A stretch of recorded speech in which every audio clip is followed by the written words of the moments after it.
within that tradition that is contained in the Necronomicon, there isn't a leeway. The things that you summon to protect you can very easily turn on you. If they are offended, they can become as bad or sometimes worse than what you were trying to get rid of in the first place. It is a tricky, sometimes you would call it neutral form, but it's predatory. It's definitely predatory. I wouldn't call the tradition itself evil. I would call it extremely predatory.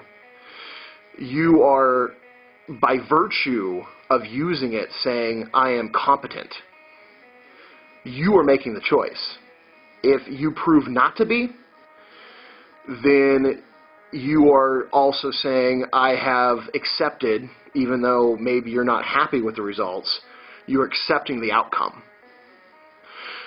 I personally, in the way that I was taught it, will not use it, will not use that form of tradition unless I am given no other option.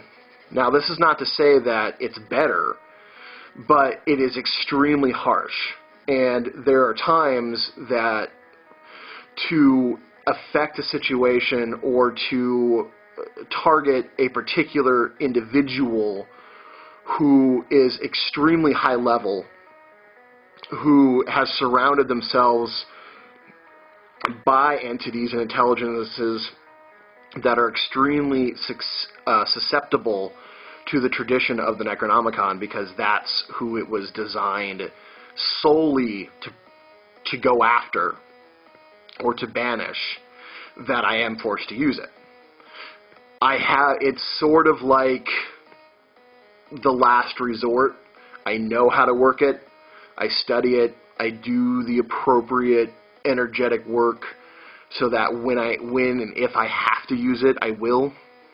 But it's not something that I do much, and after I do, I go through all the purification rites, because I don't want those, even the quote-unquote helpful entities can be problematic.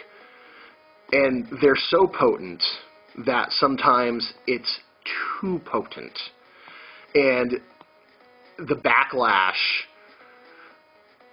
which isn't even a backlash because I've performed what I'm supposed to do, sometimes is pretty unsettling. And so be very careful. Now, the way that I was taught it is, this, for me, actually comes through Haiti. And one of my major mentors was a Hungana Sogwe, which was, or is, the highest level voodoo priest. So, in Haiti, you have Bokors, you have other individuals who are not necessarily part of the voodoo cult, but magic occult, very powerful there. They come from some very dark sources as well as some powerfully beautiful sources, all kind of mismatched. You have a lot of French alchemy that move through. You have a lot of grimoires, ceremonial magics there. There's even a group of Haitian druids, weirdly enough, where Madame Brigitte, or Breed from Ireland, came through with the Irish indentured servants, and they really liked her, and in order for her to stay, the marriage of Madame Brigitte, who was Breed, who became Madame Brigitte in Haiti, was married off to the Baron Samedi. Now, in the story of this particular group, this particular tradition, Ogwe, who is a Loa of the sea, took his gigantic boat, called the Imomoyu, back to Ireland to pick up the Dagda, who is, in this tradition, Breed's father, to marry her off to Baron Samedi. So big was the Dagda, he's quite large, he almost capsized the Imomoyu, which is this pristine, unimaginably huge ocean liner. Also, in part of the story, there's a protagonist, and this is like a mystery story, so there's not a whole much I can give, but there's a big storm that tries to prevent this to happen, this marriage to happen. The Dagda, who is extremely large in all ways, dangles his dick over the side of the Imomoyu to act as an anchor. While it's being an anchor, the sometimes lover, wife of Agwe, La Sarine,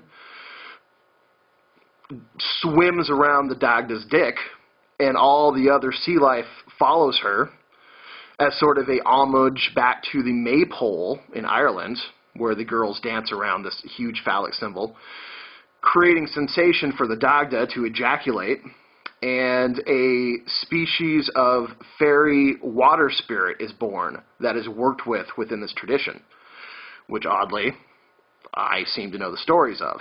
Wink, wink. So, I was taught a tradition of the Necronomicon through Haiti because the very serious Bokors, dark black magicians, used the calls to summon the Transplatonian entities. Because they're so alien and so bizarre, a lot of the Loa didn't always know how to handle them. And so there was a better chance that even though you had very powerful Loa protections, you could still get someone because of the strange entities that this would summon. They did, however, turn around and learn the tradition to banish them, to get rid of them. So most of the Hungana Sogwes are actually taught a tradition of the Necronomicon. Weird, but absolutely true. So, yes, it is a part of the house. Yes, I do understand it. I do know it. I do know the ins and outs of it. Something that you need to be step by step by step. If you're interested in that, trust me when I say you want a very powerfully built up and established connection with the middle pillar. You're going to want that because that's going to keep you sane. That's going to keep you healthy. And that's going to make you a very difficult target for anything. And to work into this particular style of magic is where, like the Kabbalah, you can kind of stumble around in the dark a little bit and get your footing, and then things are going to afford you the chance to kind of figure it out. They're going to cut you some leeway. In the Necronomicon tradition of magic, stumbling around in the dark, you're stumbling around in a place that's full of broken glass, hypodermic needles, death traps, pitfalls, murder holes. You just need to understand that stumbling around within the tradition of the Necronomicon is absolute madness and folly. Complete insanity. You need to be focused. You need to understand it. You need to do as it tells you to do, and you need to be working with it from the aspect of protecting yourself, not working with Transplatonian entities who, I mean, we talk about reptilian entities, perhaps the only thing worse. And there is a merger, and a lot of the Illuminati current deals with Transplatonian entities because they are very willing to tell you what you want to what you think you want to hear. They're very willing to be part of a power system, and they're very willing to help change the planet, change the mind frame, make people delusional and crazy. Now we have groups of people that want to commit whole fucking genocide and block out the sun. This is insanity.